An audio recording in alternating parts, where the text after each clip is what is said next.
Segundo Winston Churchill, o melhor argumento contra a democracia é conversar 5 minutos com o eleitor médio. Benjamin Franklin definiu a democracia como 2 lobos e uma ovelha votando no que comer no almoço. Democracia é a liberdade para eleger nossos próprios ditadores.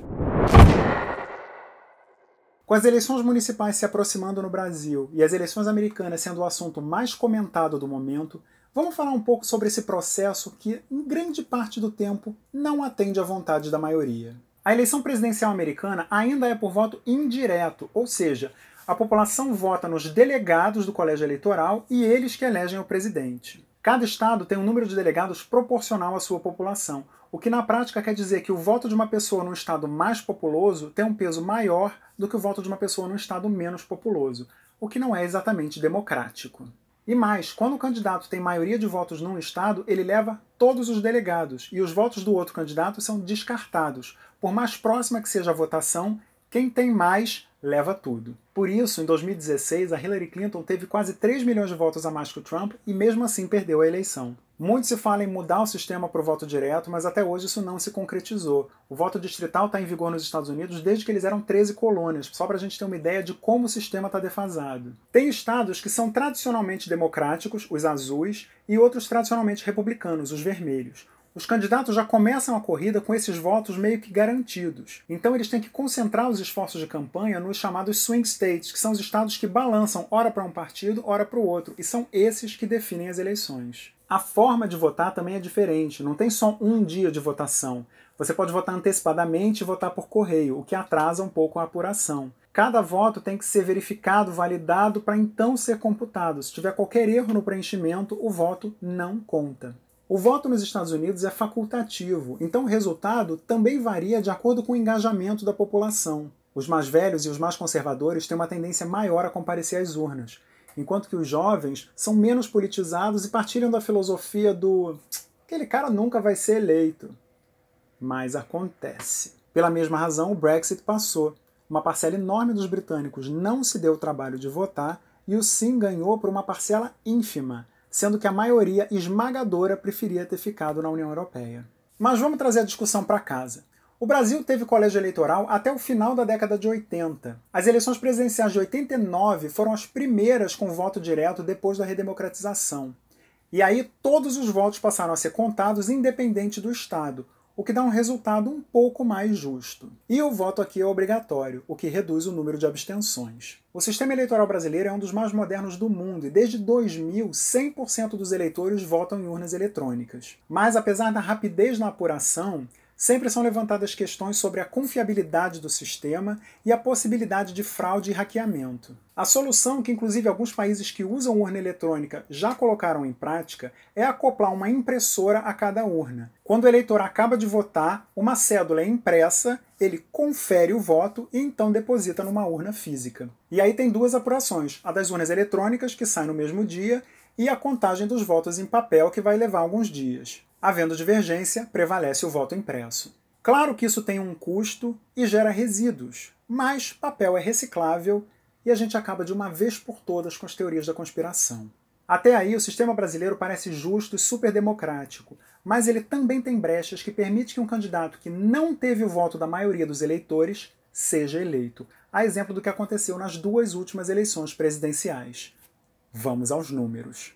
Na eleição de 2014, a Dilma teve 54 milhões de votos, o Aécio teve 51 milhões de votos, e tivemos também 7 milhões de votos brancos e nulos. Se a gente somar os votos do Aécio com os votos brancos e nulos, dá 58 milhões, ou seja, nós tivemos 58 milhões de pessoas que não votaram na Dilma contra 54 que votaram. Em 2018, Bolsonaro teve 57 milhões de votos, o Haddad teve 47 milhões de votos e nós tivemos um recorde de 11 milhões de votos brancos e nulos.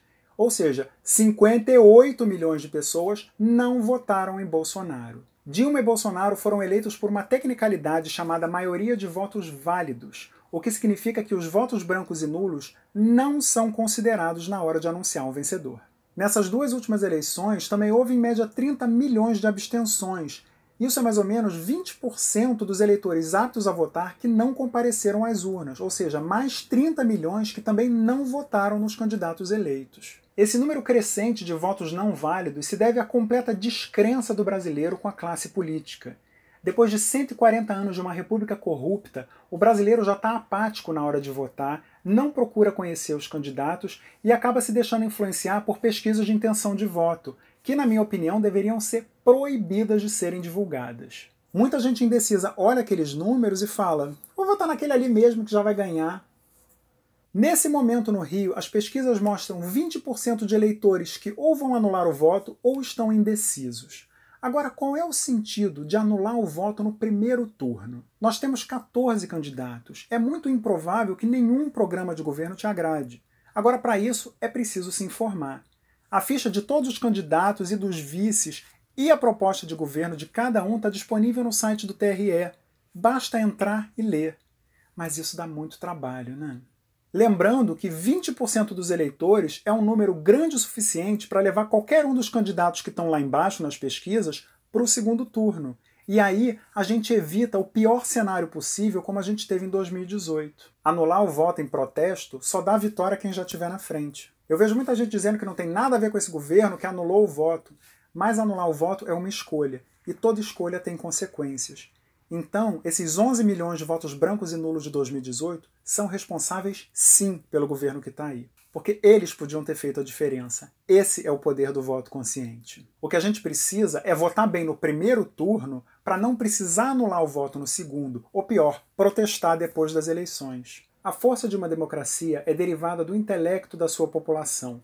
Daí o sucateamento sistemático da educação no Brasil. Sem acesso a uma educação de qualidade, a população vira uma excelente massa de manobra guiada pelo populismo e pela demagogia. O brasileiro vive reclamando da corrupção, adora fazer protesto, e apesar de ter o poder para mudar, na hora de tomar uma atitude, ele abaixa a cabeça e reelege os bandidos de sempre. Ainda tem mais de uma semana até as eleições. É hora de ignorar as pesquisas e se informar. Tem candidato que vale a pena. Mas eles precisam da nossa ajuda. Na política, também vale a regra de que figurinha repetida não completa álbum. É isso, comentem, curtam, compartilhem. Não esquece de se inscrever no canal e ativar o sininho para receber notificações. E acima de tudo, votem com consciência. Semana que vem tem mais.